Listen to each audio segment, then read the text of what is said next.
everyone, and welcome to another episode of Speak, Film, and Enter, a podcast where we review and rank movies. I'm Nate. And I'm Dylan. And I am Adam. Today, in honor and celebration and anticipation of the Fabelmans. Yes, I like that. All that was those good. Thank you. That just rolled right off the tongue. We're already celebrating it. Zero prep. I don't know. Don't- Not an English major. Don't ruin it, Adam. Yeah, sorry. All of those things. We are ranking our top 10 Steven Spielberg movies. He's made a ton of them, and at least 10 good ones, says us. Yep, at least. Be a good episode, guys. Yeah, a little twist on the top 10. It's actually going to be more of a top 12 because we had a consensus on the top 9. And then lots of arm wrestling matches and shouting and name calling over what would be number 10. The podcast almost ended. We almost ended the whole podcast over it on what is Steven Spielberg's 10th best movie. Right. So we have compromised as, adults do. Not really, as they should do, I should say. They should. Yes. In theory. Setting a shining example for all of our listeners. So we've each then chosen our own movie to present as number 10. So there will be 12 movies included. We each kind of added our own honorable mention, so to speak. And then after that, we'll get into the top 9, where we just averaged out where the three of us stood on all of those movies. So we can get into it, or does anybody want to say something about their love of Steven Spielberg movies? I feel like that's what the Fabelmans is for. It's for everyone to just get together and celebrate their love of Spielberg and his vision and just his amazing contributions and how the world is such a better place because he can make movies and really no one else can touch him if you're talking just wholesome, heartfelt, magical experiences. I feel like we're starting to wade into like borderline sarcastic territory, just maybe because of the way this episode started. We do love Steven Spielberg movies, and yes, all of these movies included in this list are movies we think are really, really good. But it did sort of veer into.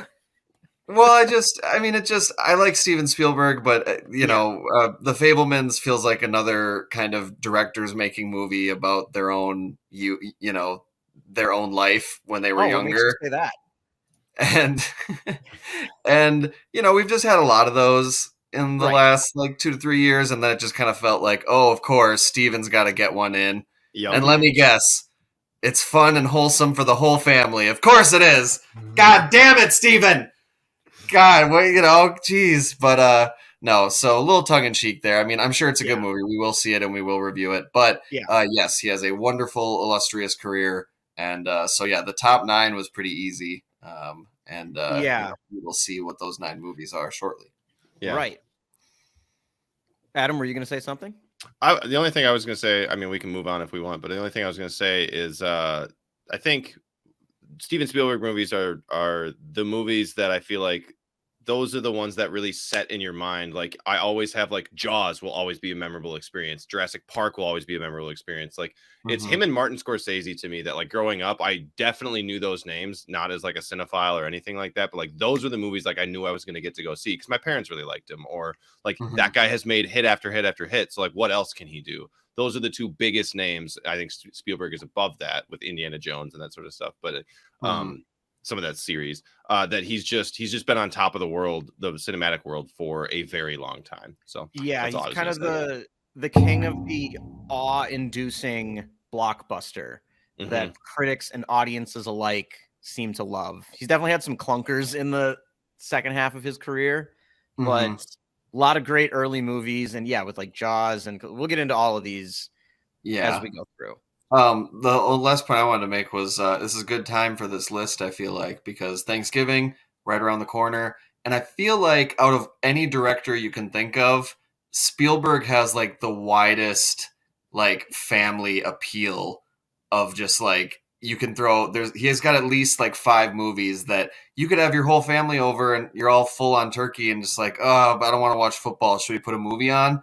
And Spielberg has 5 or 6 just bangers that everyone likes, and the kids will like it and the adults will like it, and it's just like I feel like he kind of nails that like very wide appeal and just like, you know, it's just a good, fun, epic movie, you know. Yeah, like the capital M movies. Yeah, and nothing, Spielberg, you know, nothing that's going to be like, oh, look away at this part. Oh, here, make the kids leave the room for this scene. You know, you know, like you can't throw a Tarantino movie on at Thanksgiving, but you can throw a lot of Spielberg movies on.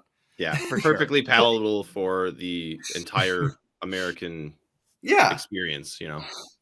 Yeah. All right, so yeah, let's start. Let's start at the top. Let's start with our 3 number 10s, and the first one will be my choice to include in the top 10, and that is, until The Fabelmans comes out, his most recent movie, the remake of West Side Story. He'd never done a musical before, and you would not know that at all based on this movie. I preferred this in almost every way, except for maybe 1 or 2 choices, to the original West Side Story, which won like 10 or 11 Oscars.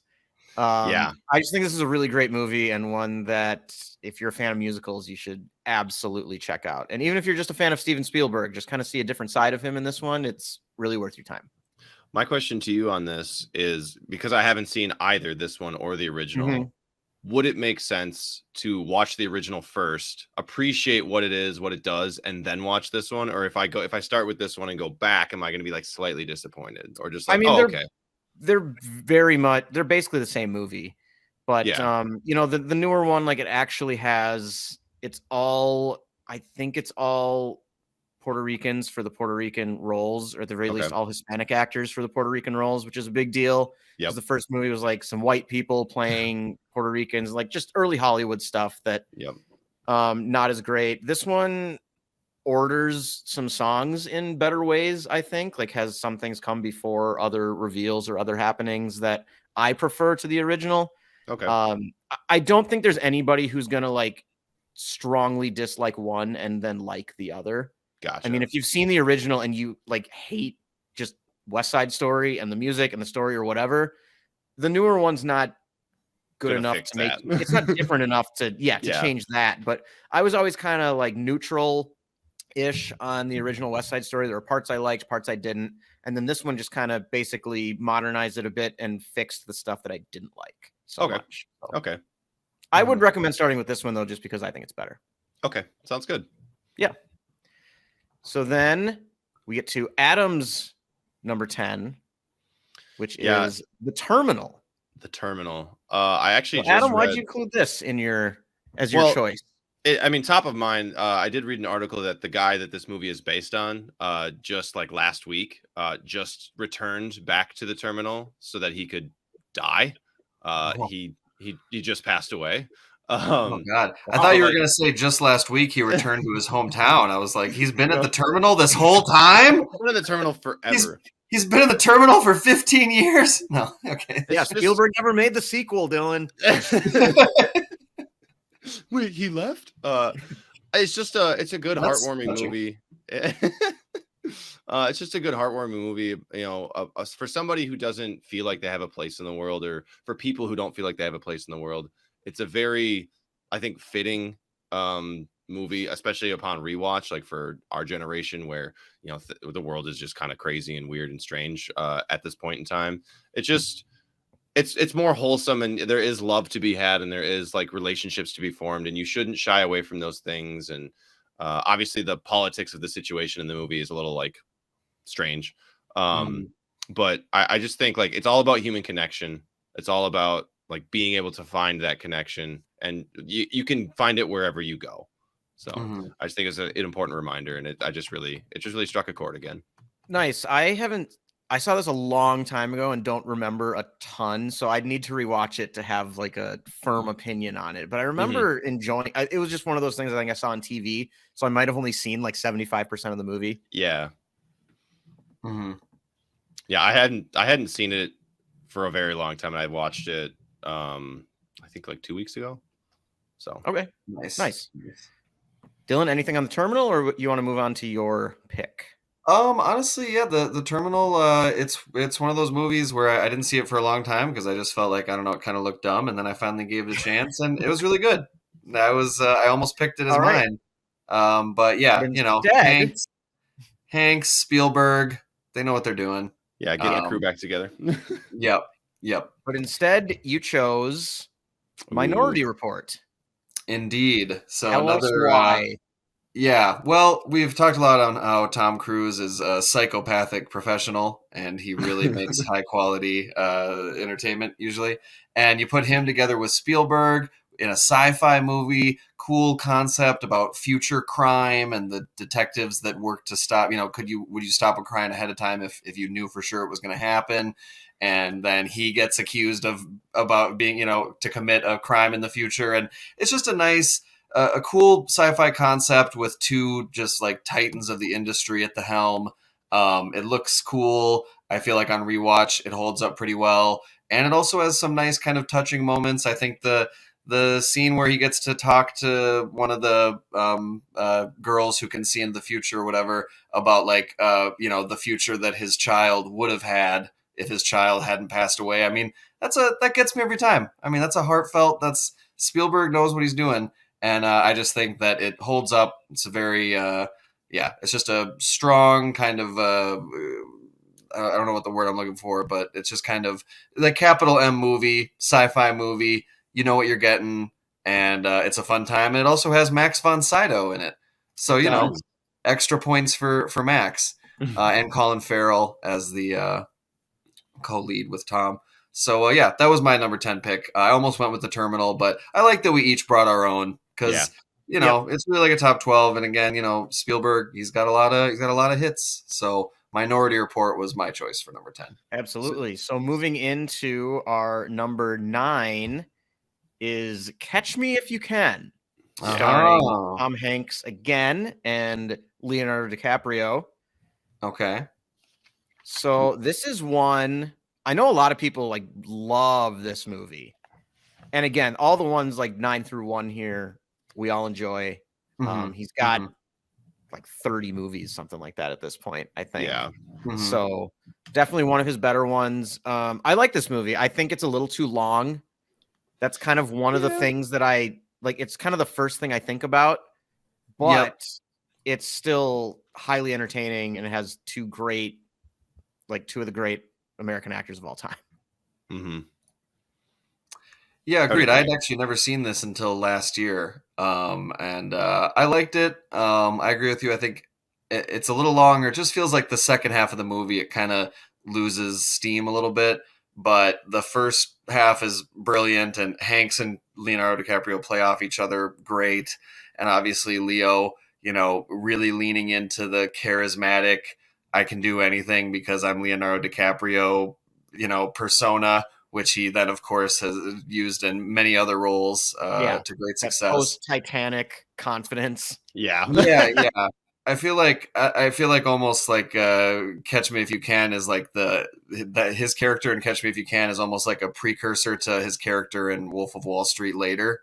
Where it's just a little bit. I'm just gonna keep doubling down because I'm me.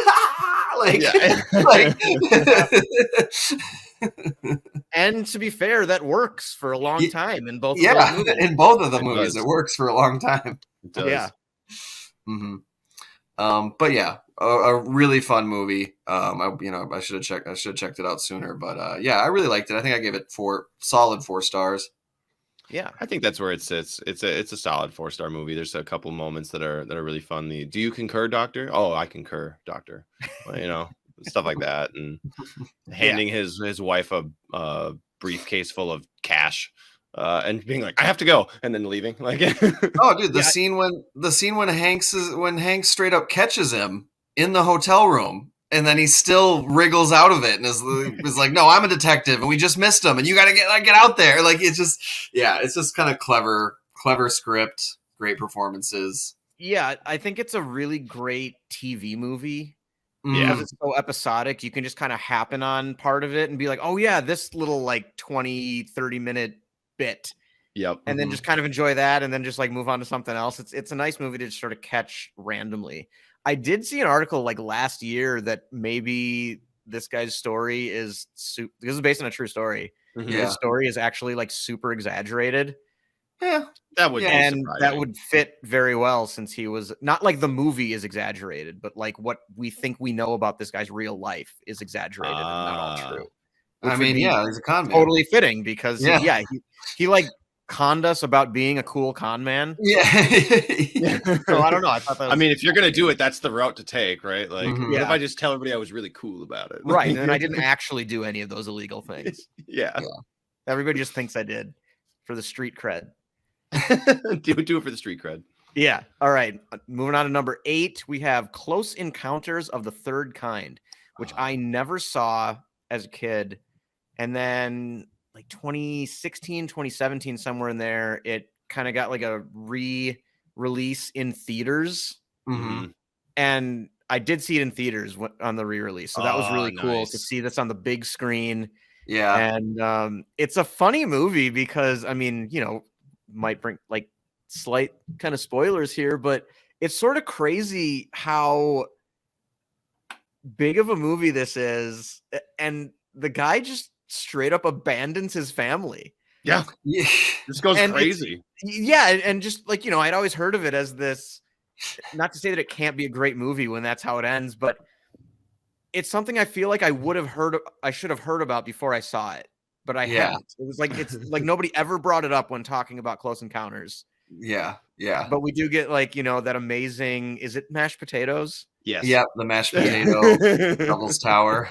Yes, that thing is just incredible, and it's a nice metaphor. The three like tones of sound that the spaceship emits, like that was and when we like brilliant. Follow it around the streets. Yep. That first part, and the kid like goes missing, just like opening the front door. That's like classic Spielberg. Yep. And it's just like cool, interesting take on encountering alien life, extraterrestrials. Absolutely. I think that's what makes this movie so good, is the end being kind of like not we have to go to war, or we have like, now there's this new problem. It's like, now we have accepted that there are extraterrestrials and we can communicate with them to some degree, and like they're by and large friendly, and like now we've accepted this. Like, you just have an overall feeling of like, oh, it ended well, and like that's that's something I don't feel like you always get, especially with how hectic the beginning of the movie, or not the beginning, but the other part of the movie is he's just slowly going insane because he's so obsessed with it, and it just ends up having such a nice resolution. It's just a nice package. Yeah, it's actually, I saw like a review of this from Denis Villeneuve, and he basically talked about how it's just like a great metaphor for writing or making movies or like artistry of any kind, where like you just get consumed by this vision of this thing that you need to create, and it's like only in your head, and you're the only one who can see it and the only one who can hear it, and nobody else understands, and unless you build a giant mashed potato mountain out of it to show everybody. Yeah. So I thought that was a really interesting take. Kind of made me want to rewatch this. I think this is probably the one that, I know we're on the top 10 Spielberg movies, but I feel like this is probably the most underrated one. I agree. Talked about. Well, I did not get the chance to rewatch it. Of the movies that we had on here, this was the one that I did want to rewatch because I haven't seen it completely, I think, since I was like in high school. But I remember liking it, and also, if I recall correctly, don't we get to see? I mean, more spoilers, but don't we get to actually see the aliens at the end too? Like, we see people come out of the ship. Okay, it's like people who were abducted throughout time, basically. Yeah. Okay. And we see the ship. We see the ship, and because it responds, it's there. But it's like there was a show a while back that was like the 4400, I think, something like that, and that's like typically referred to as like the number of people who've been abducted like in history, and you see like some of those people essentially is like people who've been abducted like 60 years ago, and they look the exact same, or something like that. So okay, yeah. Sweet. All right. On to number 7. Number 8. On to we have a 3-way tie for 5th. I was like, 8. What the hell? How do we get from 8 to 5? Yeah, we got a 3-way tie for 5th here. Okay, so all right. We're going to start it off with Raiders of the Lost Ark. Yeah. Which might seem low, but again, it's tied for top 5. So, and maybe this seems sacrilege to some people with potentially another Indiana Jones movie being ahead of it. But I mean, this one is just another, like, one of the most iconic blockbuster adventure movies ever made. Yeah. I mean, maybe the greatest opening scene in movie history. This character that Harrison Ford just completely embodies is just fantastic. This sort of like action archaeological dig race against the Nazis for like control of like human history. It's just wonderful. Yeah. No, yeah, it's just such a, like, what a creation just for Spielberg to just, like you were talking about with the Close Encounters, like, just have a vision.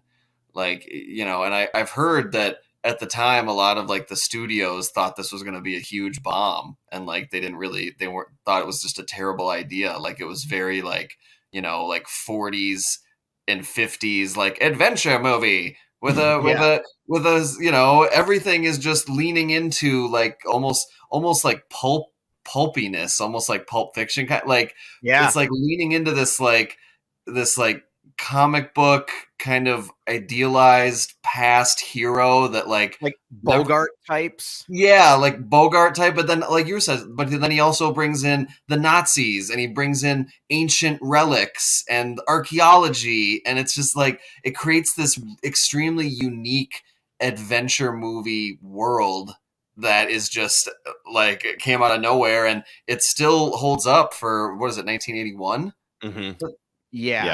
Yeah, I mean, it still holds up really well because it's just, you don't need a lot of like CGI or crazy like effects. They just had practical effects that looked good at the time, and they still look good. And yeah, the opening scene, I mean, yeah, one of the best of all time for sure. That's Alfred Molina, by the way. Yeah, like I was just gonna say, all-star The Rock cast. rolling down the tunnel.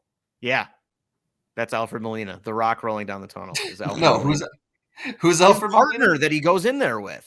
Oh yeah, the guy that betrays him, and then he finds with like all those arrows in his back. Yep. I was like, wow.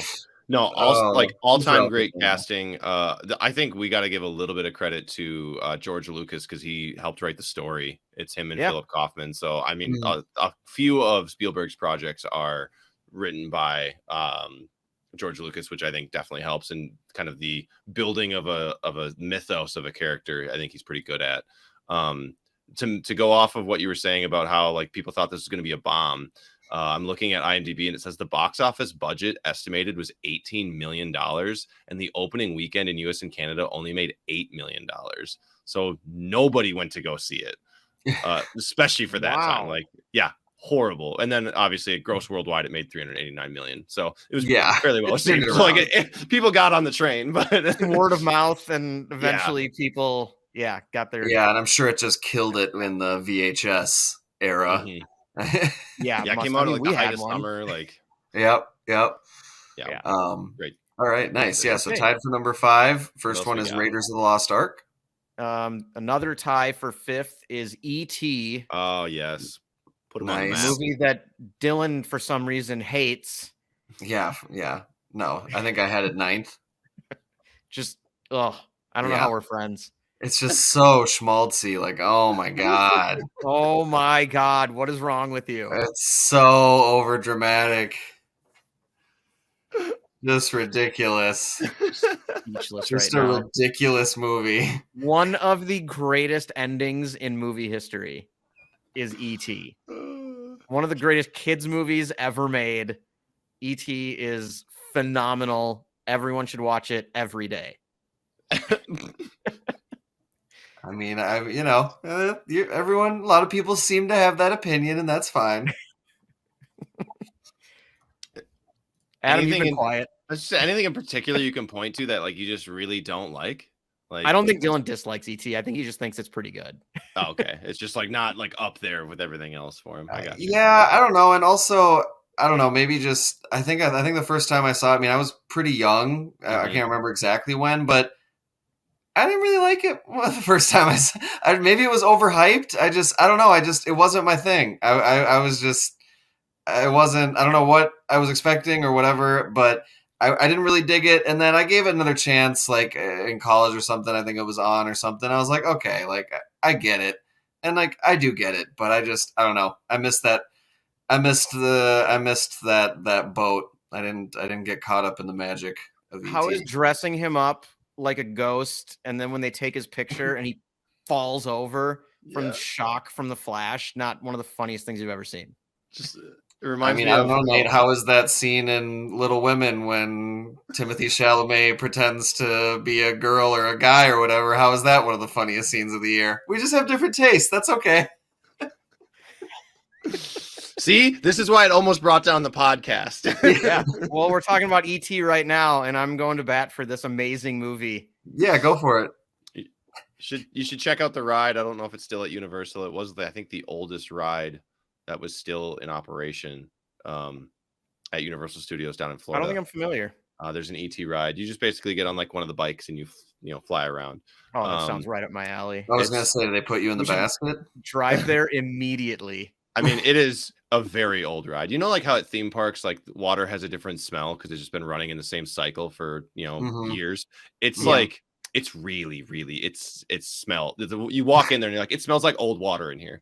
It's. I think it was made in like the 70s or like the 80s, late 80s, like right. Well, it probably wasn't made in the 70s. Yeah, it's made in the late 80s, like right after it came out, and it just like has not closed since. It's like little known fact, this movie is just based off a ride on a theme park ride. Yeah, my apologies. I forgot it came out in 81, 82. Hot take of the night for Adam. The ET ride is smelly. It's smelly. But no, like that's what I remember. But the ride is fun. The ride captures the same like aesthetic, the same spirit of the movie. It's like it's just a little more fantastical while being set and grounded in small town America.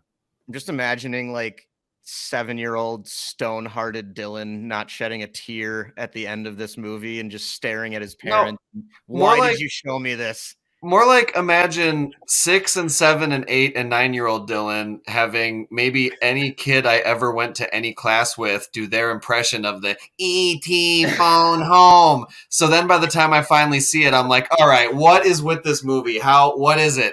And then I was like, oh. Thoroughly nonplussed because it's the only thing he says in the entire movie. Yeah, I don't know. Maybe I was just into the Star Wars, and it was like, oh, it's a sci-fi movie, but it's like, I don't know. Nobody shoots bad guys. No one shoots bad guys, and I don't know. Yeah, I will say I'm not on board totally with Dylan's thing here, but I did see this movie a lot when I was younger, and the more I watched it, the more I liked it. Because like early on, I was like, all right, that was a movie. And then the more I saw it, I got more into it and I started to like it a lot more. So I sort of see where you're coming from, but yeah, it grew on. It's all right. We can move on. Also tied for fifth. Do you guys want to do your ET phone home impression? I mean, literally everybody our age has one. I thought you were going to save it for the number 5. I thought you were going to save it for the quote at the end of the episode. Oh God. What's that one from? The most played out quote of movie history, maybe. Wow, this is surprising.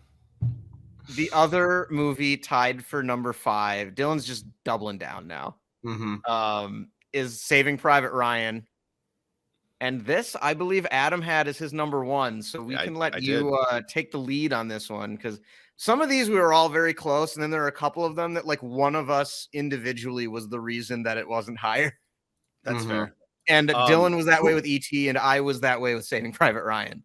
So, I mean, I understand why you'd have your reservations about this.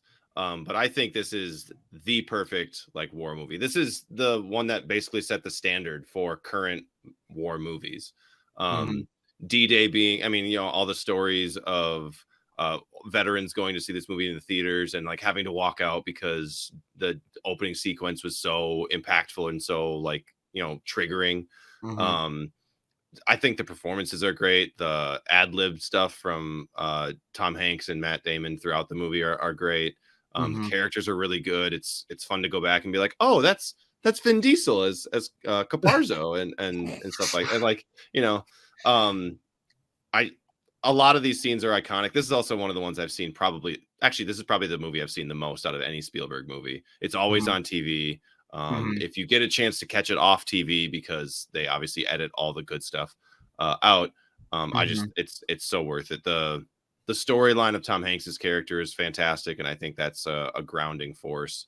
Obviously, that's sort of used again in other Tom Hanks movies, mainly the submarine movie we watched a couple years back. Yes, Greyhound. Should we rehash that argument? No, we're not going to. We're not going to. But like that's the same type of thing is kind of thrown in. I think it's a wonderful movie, and everybody loves World War II. I think this is one of the reasons why World War II is so popular, is because they made a hell of a movie out of it. So yeah, well, and you can't forget the big homie Tom Sizemore, who just killed every role he was in the mid to late 90s.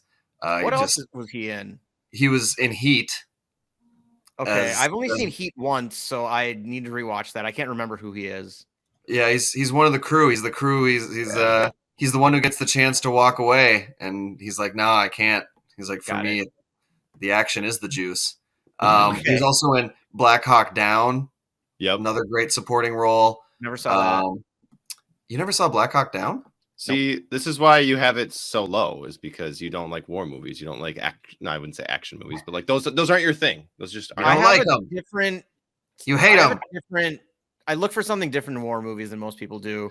Yeah, I don't hate this movie, but I think for me, the existence of Band of Brothers makes me never feel like I need to watch Saving Private Ryan. Yeah, but do you want to sit down and watch 10 hours of TV, or do you want to watch 2.5 hours of TV? It's like literally my favorite thing ever made. I would watch 10 hours of. I've watched Band of Brothers like at least 50 times. I've seen it a bunch too, and I think they're both great. But like, obviously, this one came first. This was like the setup, essentially, to being able and they to were like, tell "Hey, a more we're like really good at this. Maybe we should expand." Yeah. I just like. I think I like the story in this, especially obviously the storyline of having like you need to go save or get one of those brothers out of there because the other ones have died in combat.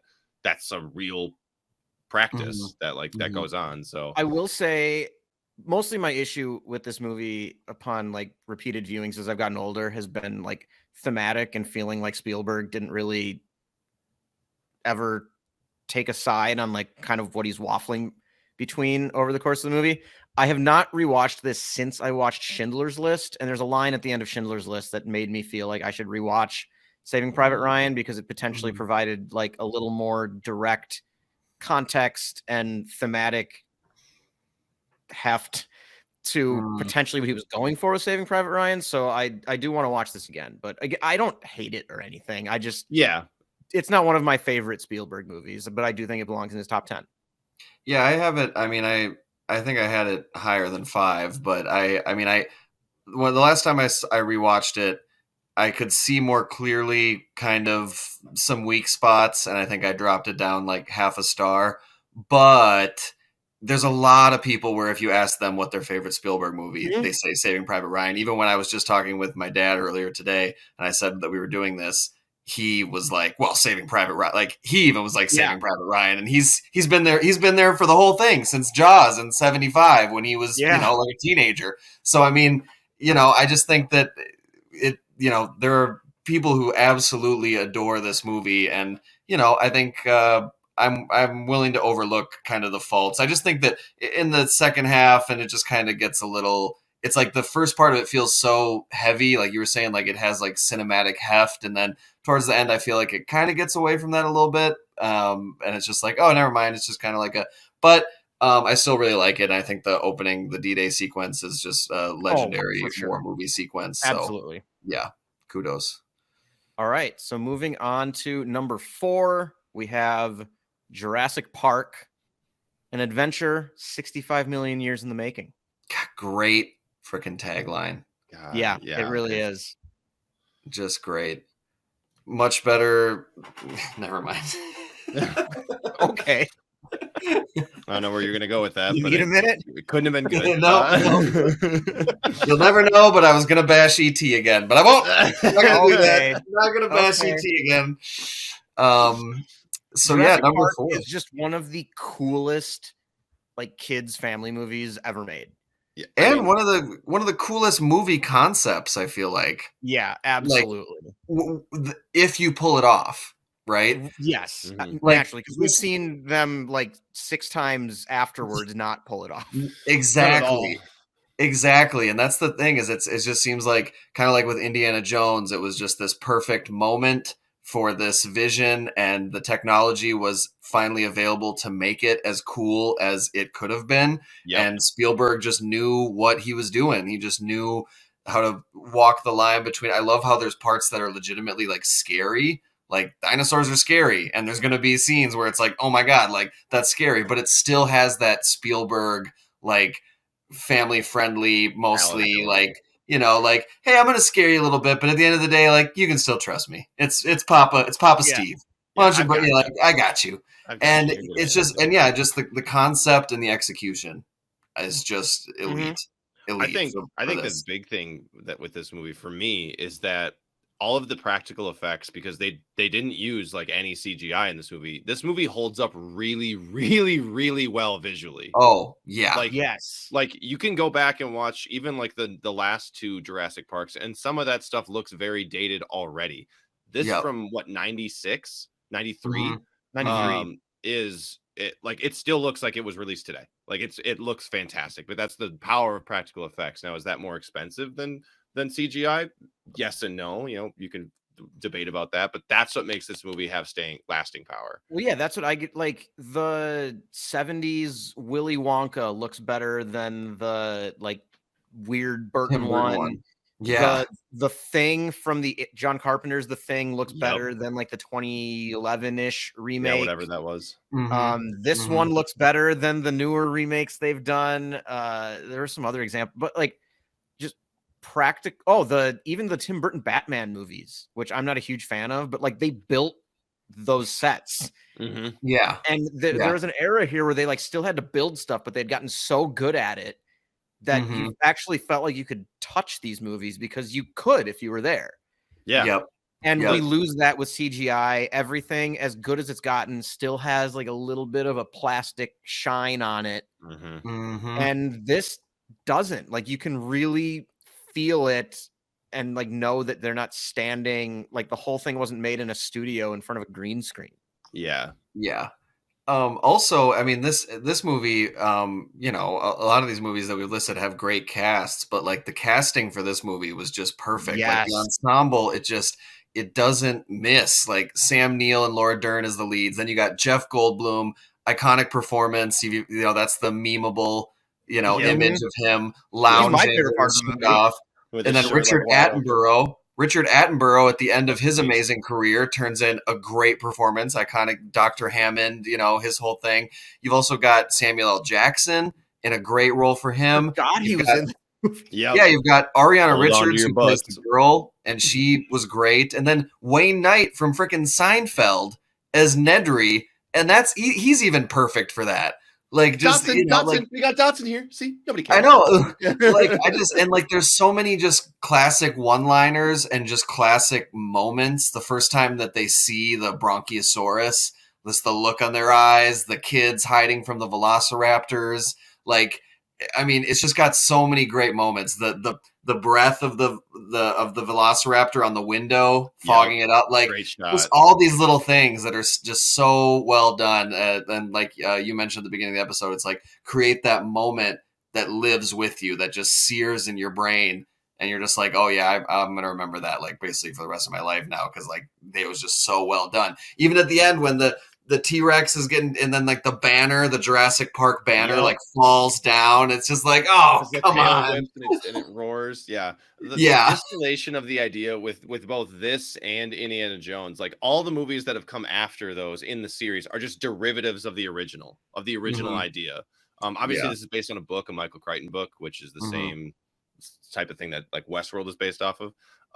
But this was the perfect idea, and it hit at the exact right moment.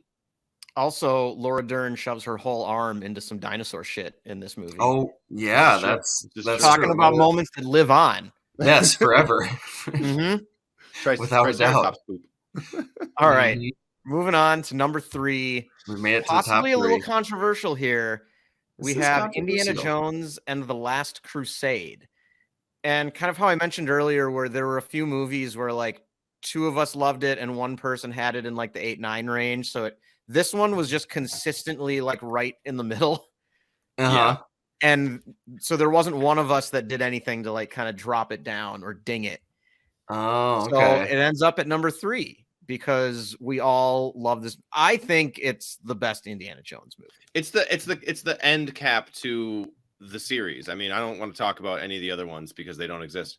The new ones, I should say. Temple of Doom exists. The new singular one. Yeah, the new singular one. Well, they're making another. They are making a 5th one. But this is y'all don't fuck with Crystal Skull. Okay.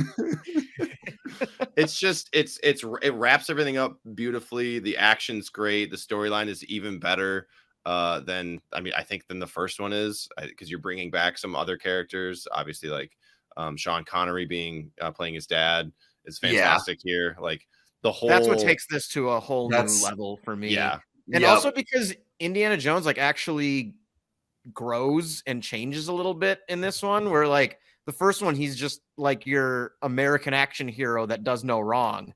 And here he's got some family issues that he's got to get through. Also, just a really fun thing that you kind of forget unless you rewatch this is the beginning of the movie starts with a young Indiana Jones. That's what I was just going to say. He got started with River Phoenix.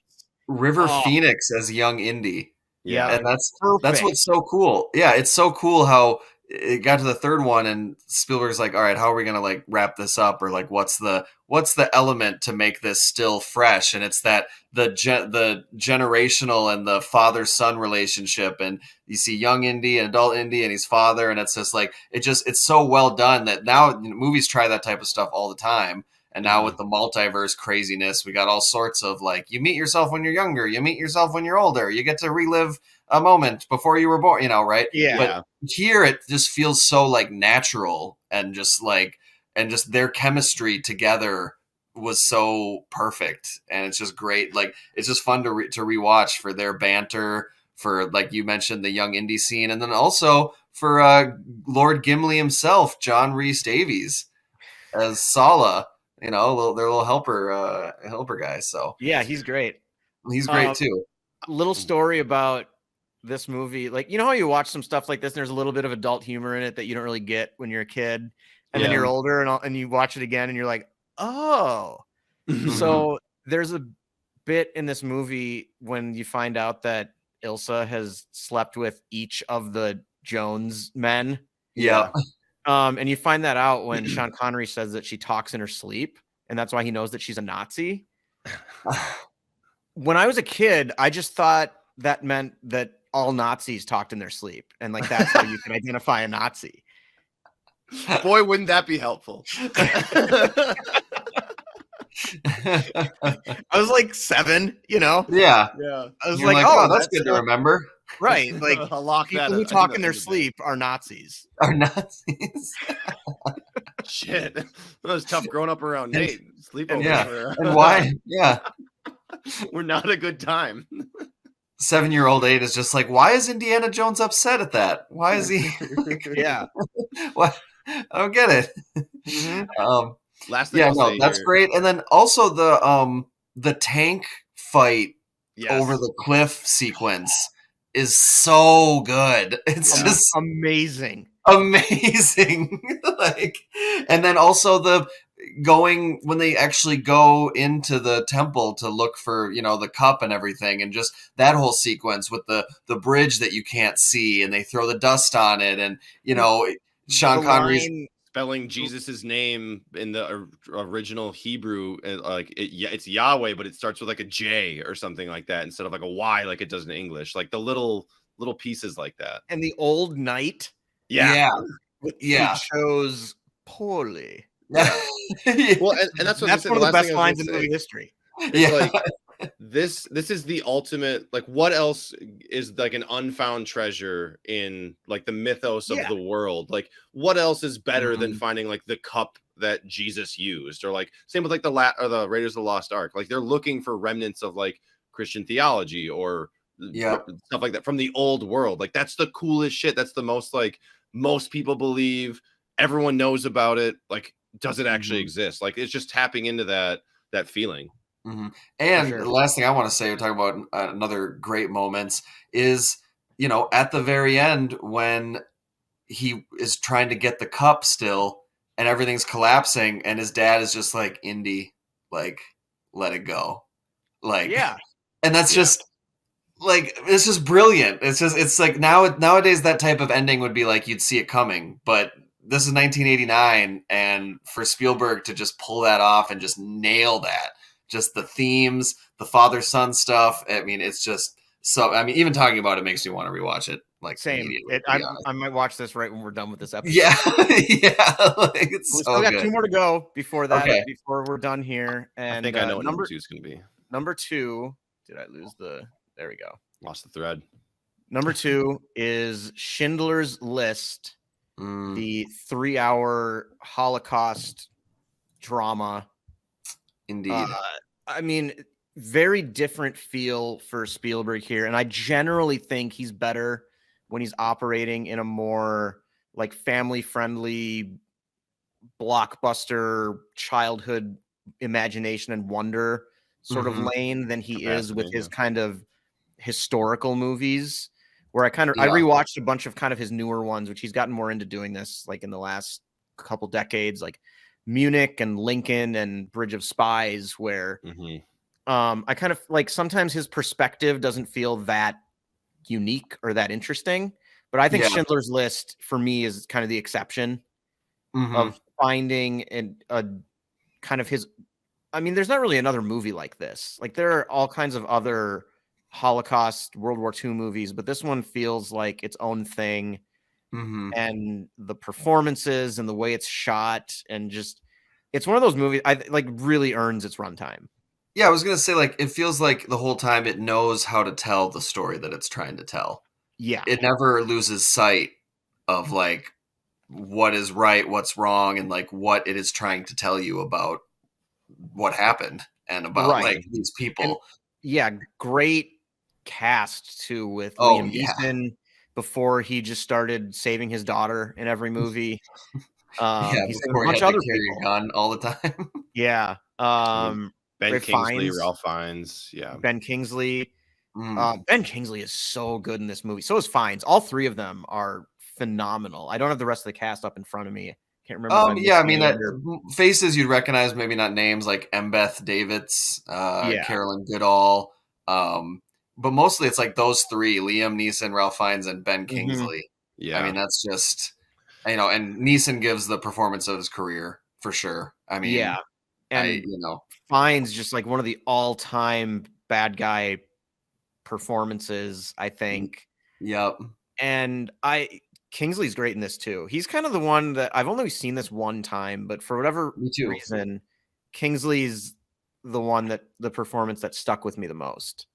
No, I mean, I've only seen this once. I saw it in college, but I remember it very clearly, and I feel like it made an impact that I was like, that I still feel, and I feel like I don't really need to watch it again. I mean, I probably will at one point, because just to kind of reappreciate just how well it's put together. But yeah, I mean, I can still remember like the first time I saw it. I mean, when the train to the shower scene, I mean, I remember just being like my stomach just like turning and being like, oh my God, like this is like horrifying. And like, you're just like watching like through like that type of stuff. I know a lot of people like they watch horror movies and like they can't even look, but like that sequence in Schindler's List, like I can't even look at that. Like it's too well done. And I think, like, oh my God. There are a lot of things that, a lot of like documentaries or other movies like about concentration camps, but the way that, and I go back to just kind of a different perspective than we learned about in school. Yeah. Where this is just kind of a town that's been taken over and like forced into slavery. And they didn't relocate them. It's just different enough to like, when I watched it, I was like, I never imagined this exact thing happening. It's all right in line with the type of stuff that we learned and the type of stuff that, the Nazis did, but it's just different enough that it made me just reconsider or think about things in different ways and just realize that like there are all kinds of stories that I have no knowledge of whatsoever. For whatever reason, like when I watched this in my life was when it kind of opened me up and like, okay, they taught us about World War II in school. Mm-hmm. There's way more that I was never told about. Right.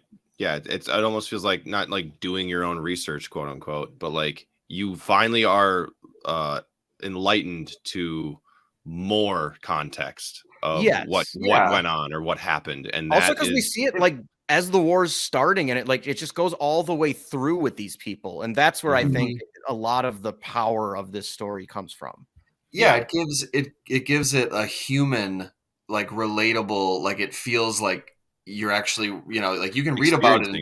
You can read about it in textbooks all day long, but this movie actually makes you feel it. Like, well, and they're living in their own houses still. Yeah. That's part of it for me. Is like it wasn't a relocate. It was like in like where they lived, and that part of it just it really really well done here. And anybody who hasn't seen it because it's of the subject matter and how long it is and it's intimidating, highly recommend. It is worth one it. watch in your life. Yeah, you just need to. Yeah, and then number 1 on our list, which I kind of felt like this was going to be the case. I knew it. Is Jaws. So yes. One of the greatest movies of all time. For sure. I think just the perfect example of what Spielberg is capable of. Agreed. And maybe it seems like a theme when we do these lists of directors, or we talk about, we go watch older movies like Mean Streets with Scorsese or Reservoir Dogs with Tarantino. It's something about that first hit, that first big movie where it just feels so pure, just lightning in a bottle. Yeah, exactly. It's like electric. It's just like, and it works so well. And then immediately that person is a star because it's undeniable. Like they got it. And Jaws. I mean, we want to talk about movies I've seen a million times. I mean, infinitely rewatchable, impossible to walk away if it was on TV or something. And it's just one of those movies, like you can be in a room full of, you can be drinking with buddies. You could be at a family thing. You could be whatever. It's like, want to watch Jaws? Jaws is on. Like, the whole family's going to sit around and start watching Jaws. Like, Jaws is on. So I guess we'll just sit and talk while this happens. And he pulls off like the family friendly shark horror blockbuster genre. Yeah. Like you don't need to have obscene gore. Like the poster, which is also maybe the best ever. For sure, top 5. I mean, this movie opens with a woman getting eaten by a shark. Yeah. At night, and it's dark and terrifying, and it's just like a family blockbuster somehow. I mean, it's the first summer blockbuster of all time, too. So like it had to just like come roaring in and it put its stamp on the industry. It was just like, I'm here and things are different now. Like, and even a kid gets eaten later. I mean, we don't see it, but it happens. We see his leg.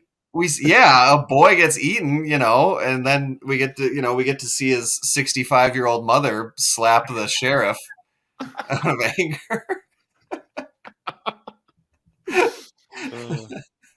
I mean, everything about this, and then especially just there's something that fit like timeless about 3 guys in a not that big of a boat just heading out to sea to kill a shark. Just 3 guys trying to kill a fish.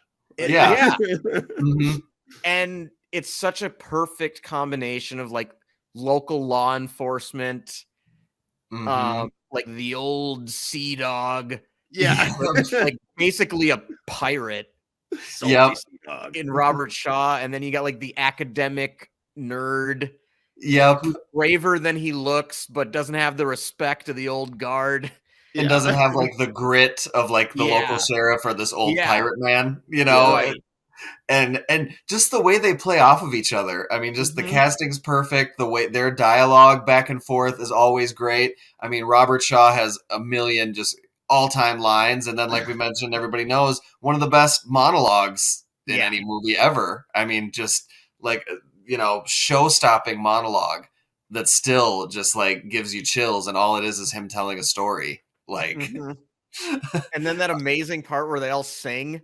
Yeah. Oh, yeah. Right before it all really starts to go downhill. Yeah. I mean, and then the climactic, you son of a. I mean, that's just like for 1975. That was just perfect. I think this is a 5-star movie for all of us, right? Absolutely. Oh, absolutely. this is 5-star in my top 15, if not my top 10. I think it's in my top 30. Okay, I think this might be like number 14 or 15 for me right now. Yeah.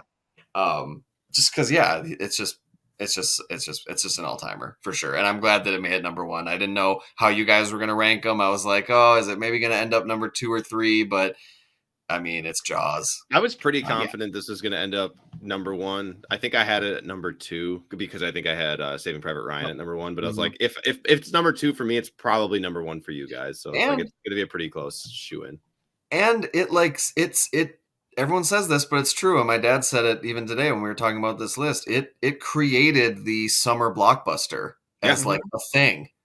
I mean, they really, before that, they didn't think the summer. It quite literally changed the industry. Who wants to go sit in the theater for 3 hours in the summer? We're gonna get them in the winter and in the fall and the spring. And then this came along, and it's like, oh no, if you make it big and epic enough, yes, school. If you build it, they will come. And now America wants this. Now it's part of the culture that we almost expect, right? Yes. Even the years that we example of supply side economics. Yeah, nice. Even the years that we've been doing this podcast, it's the summer blockbuster phase is a thing, and it's always like we always have to pick like, oh, I think this was the best summer blockbuster, or this is what they were going for to be the summer. And it's like it all started with Jaws, and for someone like Steven Spielberg, who has made so many blockbusters with multi-$100 million budgets, it's just so fascinating that his first one with not that big of a budget is like the most almost influential and like, iconic and classic to this day. Yeah. I'm looking again at the box office. Budget was estimated $7 million. Opening weekend was $7,061,000. So like it just away made that back, and then the gross worldwide was $476 million. Just like man, crushing. Oh my god, just obliterated. And honestly, this is one make whatever you want. Yeah. You get all the goodwill. Yeah, Nate, you mentioned that you got the chance to see Close Encounters of the Third Kind in theaters. Yeah. I would love to see this in theaters. Yeah, I'll mention because Willow Creek does. Imagine Willow Creek does like every throwback. Week they've got some kind of throwback movie playing on like Wednesday nights and like Sunday afternoons. If I see Jaws up there, I'll let you guys know, and maybe we should. Yeah, I would love to see this on the big screen. Yes. I would love that. All right. So should we just run down real quick? 10-1, or I guess 12-1. I mean, like there were 3 of them that tied for. Oh no, we can just remove that. I was like, remove that. Yeah, disaster. I'll just run down them again really quickly. Yeah, run down them quick. Yeah. So we had a top 9 again, and for the 10th, we each picked our own. So we had 12. So my number 10 was West Side Story. Adam's was The Terminal, and Dylan had Minority Report. And then number 9, we had Catch Me If You Can. Number 8, Close Encounters of the Third Kind. We had a 3-way tie for 5th between Raiders of the Lost Ark, E.T., and Saving Private Ryan. And then Jurassic Park at 4. The Last Crusade at 3. That's Schindler's the real List surprise. At 2, and Jaws at number 1. And I agree, Last Crusade being all the way up at 3 was definitely the biggest surprise. Yeah, I think it's funny that, like you said, the reason it got to 3 is because a lot of the other ones had variation, and we all pretty much had that one right middle of the pack. So just for consistency, it was able to catapult itself up to number 3. Yep. Oh, that's good, and that does make me want to rewatch it. It's such a bunch of these too with Spielberg, and why he's still so big is his movies. A lot of these are just so rewatchable. And let's think about my point about, Thanksgiving is coming up and how these have such a wide appeal. I mean, 12-1, if besides Schindler's List, like I feel like you could throw on any of those. Even our bonus ones that we each added individually. Yeah, you could throw any of those on Thanksgiving night after the football game. Couple people, still hanging out. You could pick any one of those, and it's going to be a good time, and no one's going to walk away like, "Oh my god, I wish we wouldn't have watched that movie. That was nah." Like, well, definitely. Especially like off of the goodwill of all of these movies that we've talked about, he's come out with some absolute bangers like decade after decade, and he's got a couple more say duds, quote unquote, for maybe him duds in the last several years. It's like even those, like you're still gonna go see that movie and be like, oh, okay, well it wasn't I would say the Fabelmans wasn't necessarily like Schindler's List, but like it was good. Like it's still like it's probably gonna be like a 3.5, like bottom. Like it's not really the ceiling is all the way up on like like Bridge of Spies would be an example of a recent Spielberg one that's like it wasn't my favorite, but it was still good and had some good moments and good. You're gonna go to the theater to check it out. So well, this was fun. I'm glad we got to talk some Spielberg. Absolutely. He's we haven't really gotten around to him yet, I feel like, with the podcast just specifically. So this was nice to show him some love. And we will go see the Fabelmans, and my tongue-in-cheek comments aside, I'm sure it will be very good, and I'm sure it will warm my heart, and I'll walk out of there believing in the magic of movies again. And I can't wait. It'll be great. Dylan's just going to text me a big smiley face when he walks out of the Fabelmans. Yep, exactly. I'm going to go see it with you, and I'm just going to give you a hug, Nate. We're going to walk out of that movie. I'm just going to give both of you a big hug. I love you guys. I love going to the movies with you guys. Yep. All right. Well, unless there's any other Spielberg spiels that you want to drop, is it my turn to put a wrap on the show? It's definitely your turn to put a wrap after that. After that comment, yeah. Okay, yeah. E.T. phone. No, I'm kidding. All right, the actual quote. I've been waiting my whole life. I just don't know what the hell for.